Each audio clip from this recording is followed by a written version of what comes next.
세상의 모든 일은 하나님의 주권에 의해 하나님의 시간표에 따라 이루어집니다. 우리에게 우연으로 여겨지는 일들도 성경은 하나님의 시간표에 의해 이루어졌음을 보여주고 있습니다. 그 한 예가 창세기의 요셉 이야기 속에 아주 선명하게 나타나 있습니다. 요셉은 아버지의 심부름으로 형들이 일하는 곳으로 갔습니다. 요셉을 미워하는 형들은 그를 죽이려다가 일단 구덩이에 가두어 두었습니다. 요셉의 형들이 음식을 먹다가 눈을 들어보니 한 무리의 이스마엘 사람들이 애굽으로 내려가고 있었습니다. 유다의 제안으로 형들은 요셉을 죽이지 않고 이스마엘 상인들에게 종으로 팔아 넘겼습니다.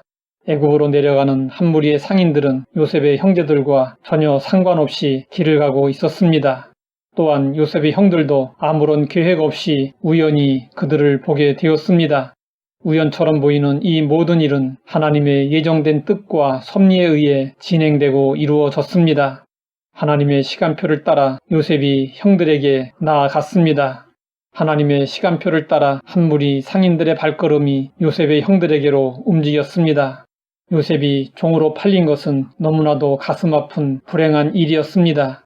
하지만 요셉이 애굽으로 내려갔기 때문에 그의 꿈이 이루어질 수 있었습니다. 하나님이 때를 따라 섭리하시고 역사하시는 모습은 룻과 보아스 이야기 속에서도 살펴볼 수 있습니다. 시어머니 나오미를 따라 베들레헴으로 이주한 룻은 추수하는 밭에 나가서 이삭을 주었습니다. 룻이 이삭을 줍고 있을 그때에 우연히 밭의 주인인 보아스가 추수 상황을 살펴보고자 찾아왔습니다. 그런데 절묘하게 룻과 보아스가 만나는 시점이 맞아떨어졌습니다. 성경은 이 기가 막힌 타이밍을 마침이라는 말로 표현하고 있습니다.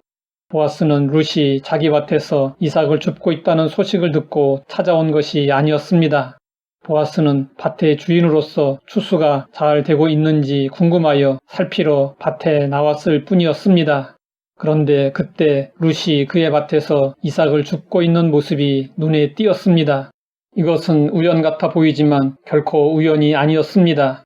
그 배후에 때를 따라 역사하시는 하나님의 섭리가 있었습니다. 이후에 룻은 보아스와 결혼하게 됩니다.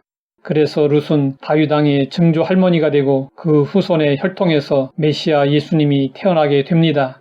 마태복음 1장에 예수님의 계보가 나오는데 거기에 룻의 이름이 등장합니다. 하나님의 구속사의 한 흐름이 룻이 우연히 보아스의 밭에 나오면서 시작되었습니다. 우연이라는 말은 사람의 입장에서 사용한 표현입니다. 하나님 편에서 볼 때 룻은 우연히 보아스의 밭으로 간 것이 아니었습니다. 룻을 살리시고 쓰시려는 하나님의 계획과 섭리에 의해서 그렇게 일이 진행되었습니다. 하나님이 때를 따라 섭리하시고 역사하시는 모습은 에스더와 모르드게의 이야기 속에서도 살펴볼 수 있습니다. 하만에 의해 유다 민족이 몰살당할 위기에 처하게 되었습니다. 그러자 에스더가 민족을 구원하기 위해 죽기를 각오하고 왕 앞으로 나아갔습니다. 왕은 에스더를 보고 기뻐하여 무슨 소원이든지 다 들어주겠다고 약속했습니다. 에스더는 왕에게 왕을 위해 준비한 잔치에 참석하시면 그때 자신의 소원을 말하겠다고 했습니다. 잔치 전날 밤 왕은 잠이 오지 않아 신하에게 역대일기를 가져다가 자기 앞에서 읽도록 했습니다. 그러다가 우연히 모르드게가 두 내시의 암살 음모를 고발하여 왕을 구한 내용을 듣게 되었습니다. 그날 밤 왕은 왜 잠이 오지 않았을까요? 왕은 왜 신하에게 역대일기를 가져다가 읽도록 했을까요? 이것은 그저 우연이었을까요? 모르드게가 왕 암살 음모자들을 고발하였을 때 아무런 포상이 없었습니다. 공중일기에 기록된 것으로 이 일은 마무리되고 말았습니다. 참으로 이상한 일이었습니다. 그런데 그때는 하나님의 때가 아니었습니다. 그때 있었어야 했던 일이 비로소 시작되었습니다. 하나님의 때가 된 것입니다. 때가 무르익기까지 미루어졌던 일이 하나님의 시간표에 의해 시작되었습니다. 왕은 모르드게에게 아무런 보상이 주어지지 않은 것을 알고 뒤늦게 보상했습니다. 유다 민족이 몰살 위기에 처했을 때 하나님은 과거의 일을 끄집어내서 유다 민족 살리시는 일을 시작하셨습니다. 우리는 요셉 이야기, 룻과 보아스 이야기, 에스더와 모르드게 이야기 속에서 하나님의 때와 섭리를 배워야 합니다. 우리가 생각하는 때와 하나님이 계획하신 때는 다릅니다. 우리는 급하지만 하나님은 급하지 않으십니다. 우리는 눈앞만 보지만 하나님은 멀리 끝까지 보십니다. 우리는 일부분만을 보지만 하나님은 전체를 보십니다. 우리는 하나님의 시간표를 모릅니다. 하지만 하나님의 시간표에 의해 날마다 살아가고 있습니다.